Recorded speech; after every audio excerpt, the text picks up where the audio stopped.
উপস্থিত আছেন আরো আমাদের দুইজন নায়েবে আমির, জনাব আব্দুল ওয়ারিস নির্বাচিত এমপি গাইবান্ধা ৫, মাদুদুর রহমান নির্বাচিত গাইবান্ধা ৪ আসনের ভোট বাতিলের দাবিতে সংবাদ সম্মেলন। বিস্তারিত থাকছে গাইবান্ধা থেকে রজত কান্তি বর্মনের প্রতিবেদনে।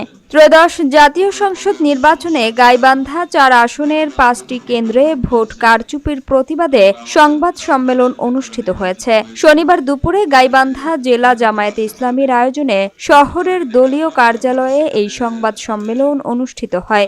এ সময় লিখিত বক্তব্য দেন গোবিন্দগঞ্জ ৪ আসনের দাঁড়িপাল্লা প্রতীকের প্রার্থী আব্দুর রহিম সরকার। তিনি বলেন, বিএনপির শতাধিক নেতাকর্মী বালুয়া সরকারি প্রাথমিক বিদ্যালয়, কুমিরাডাঙ্গা সরকারি প্রাথমিক বিদ্যালয়, গোপালপুর সরকারি প্রাথমিক বিদ্যালয়, কোচাশহর সরকারি প্রাথমিক বিদ্যালয়, দামগাছা সরকারি প্রাথমিক বিদ্যালয় সহ ৫টি কেন্দ্রে পোলিং এজেন্টদের জোরপূর্বক বের করে দিয়ে ধানের শীষ প্রতীকে জাল ভোট দেয়।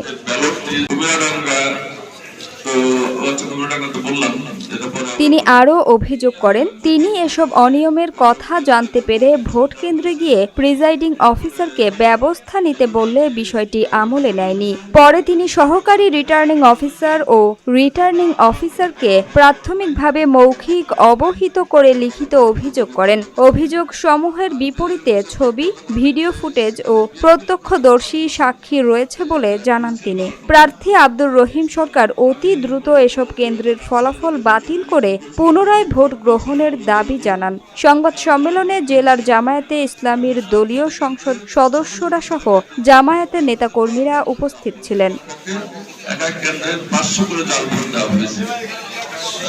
এই ৫টা কেন্দ্র চিহ্নিত করেছি। আর এরপরে